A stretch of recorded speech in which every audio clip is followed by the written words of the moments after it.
Okay, welcome to another edition of Lion News. Lion News can be found at lionnews00.blogspot.com.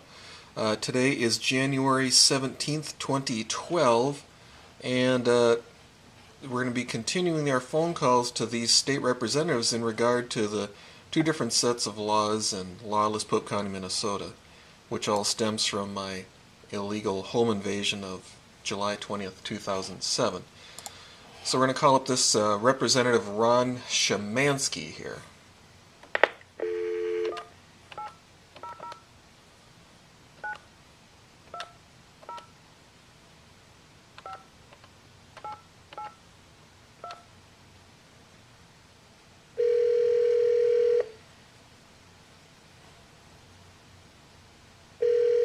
Representative Ron Shimanski's office. This is Brian. Hi, how are you doing today? Good. Well, that's good. Say, I'm calling you about a serious matter here. I understand that Representative Ron Shimanski is on the Judiciary Policy and Finance Committee, correct? That's correct. He's the chair. Okay. Well, anyhow, there's a scandal going on in the 8th Judicial District here, okay?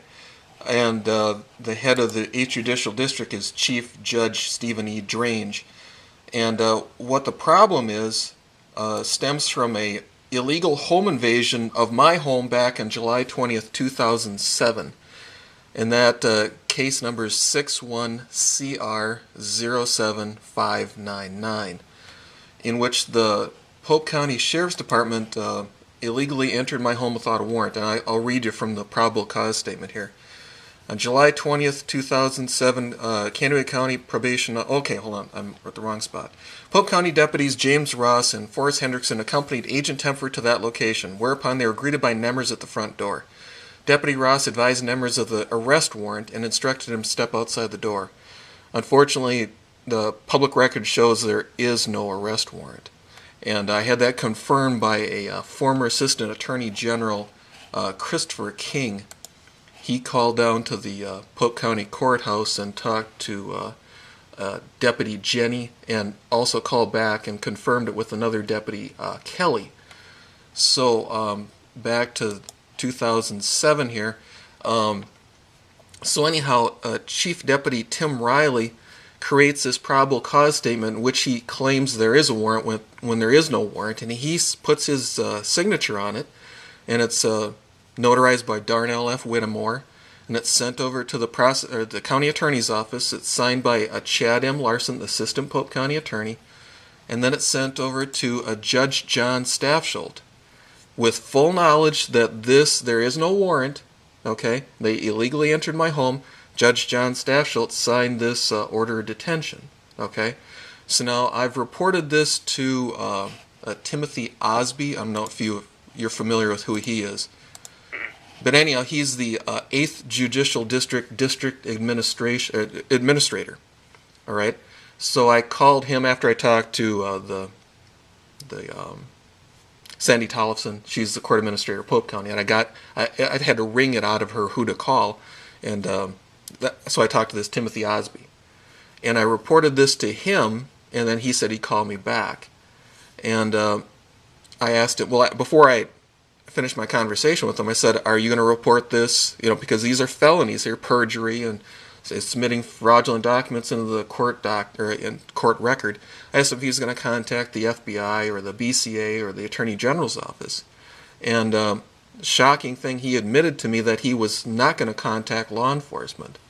And I talked to Teresa Fredrickson. She's the court administrator for Judge Drange's court. And she assured me that Timothy Osby does nothing without Chief Drange's approval. So obviously this is something that's gone to Drange, and he doesn't want the law enforcement involved either.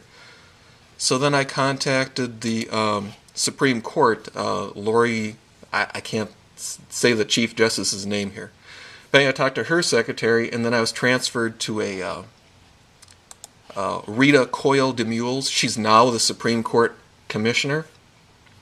And she was a former Assistant Attorney General. And I told her about my conversation. I told her the exact same thing I've told you. And so I asked her if she was going to contact the FBI, the BCA, the Attorney General's office, and she said that I certainly could contact the FBI. But I said, so you aren't, though. But she had no comment on that. So, obviously they want to keep these felonies hidden, because they don't want the public to know that there's two different sets of laws, not only in Pope County, but obviously all the way up the chain, throughout the court system here. And, like I said, that was the shocking thing, to have this, someone who works for the state clearly say they aren't going to, report crimes, to law enforcement to have them investigated. Like I said, I'm sure if I did something to any of these people that I mentioned, they'd have no problem calling the police on me. But when their officers, or when their judicial officers, commit some crime against me, they want to have nothing to do with it. Don't want to report it to the police. They want to just cover it up. So that's why I wanted to make sure that, Mr. Representative Shimanski knew what was going on there, So, like I said, he's on the Judiciary Policy and Finance Committee. Maybe you can call down there and ask, some of these embarrassing questions. Why are they covering this up? This is their judge signing fraudulent documents with perjured testimony. Why aren't they sending it off to law enforcement? I don't care if it's the BCA, the FBI, Attorney General's office, but everyone seems to think it's my job to do to report all this.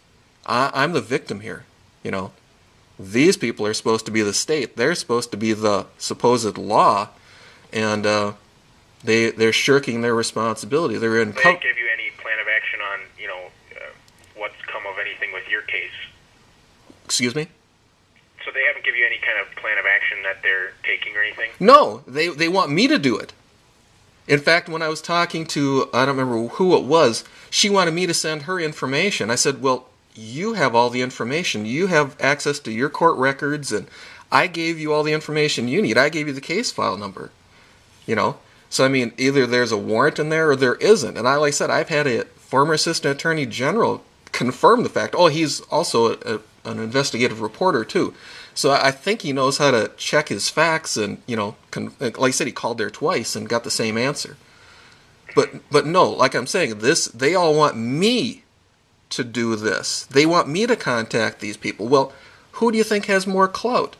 The Supreme Court Justice, the Chief Judge of the 8th Judicial District, or some guy who's a victim of these people? You see what I'm saying? Mm-hmm. So, that's what I'm saying. He's your representative Shimanski is in charge of their money. Essentially, I presume it's finance and policy. Their purse strings and what the rules and regulations they're supposed to be following, and they aren't following their rules and regulations, it would appear. So maybe he needs to call down there and ask what's going on. Sure. Well, I know there's been several different legislative audits that have taken place in the court system recently, and I know that's some of the things that Representative Shimanski is looking at, and will be looking at having hearings on coming up here in the beginning of the legislative session next week. So I will definitely pass your message along to him. Okay. So is there a possibility he could call down there and rattle some cages? Well, I don't know. Obviously, he's just the legislator, and he doesn't have much control over what they do. Well, like I said, he has control over their policy and finance. Well, not necessarily do. We don't have control over. Well, you know what I'm saying. You have political clout. A phone call from him is going to mean a lot more than a phone call from me. Mm-hmm. See what I'm saying? Right, and like I said, there's been a few different audits that have gone on with the various parts of the court, and I know that he's looking at several of them and having hearings on them, and he's been in contact with them on things of this nature. So. Okay. Well, I would think this would be something right up his alley then. It would be some political ammo he could use to get his way, I would think. Yeah, I'm not entirely sure of that, but... Well, you know what I'm saying. This is clear, precise, and unquestionable evidence. See, that's the best kind there is, and it's their own evidence. It's right in their own files. Yep. Well, sir, I guess what would be helpful to me is if you could forward me some of this information in an email that I could get it in front of him. That kind of just gives a brief summary of your situation here, and that way I can get it in front of him in a little bit greater detail. Well, how about I send you a couple of discs with all the information on it? Yeah, that would be fine. Okay. So, do you want my name? Yes. Terry, Terry. Okay.